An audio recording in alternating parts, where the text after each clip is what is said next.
first, let me focus on our federal government and their own cynical politics, stuff I didn't have time for last night.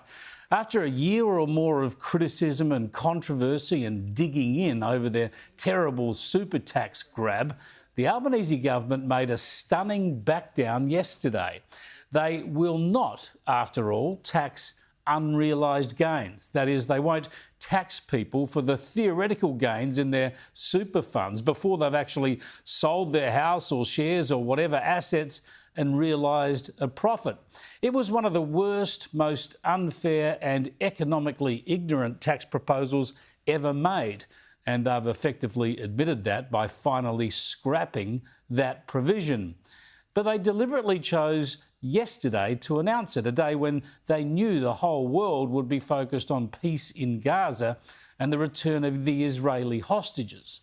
So get this, Hamas used the Israeli hostages for more than 2 years as human shields for their terrorist operations.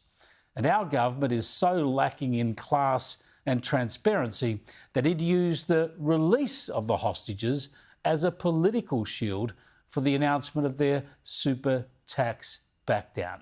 How horribly cynical and cowardly.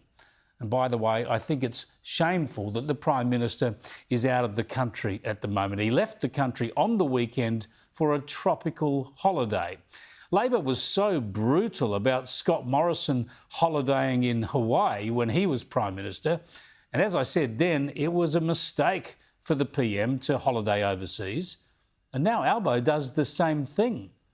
It's not as if he's not overseas enough. Airbus Albo, they call him, and he's off to Washington next week again.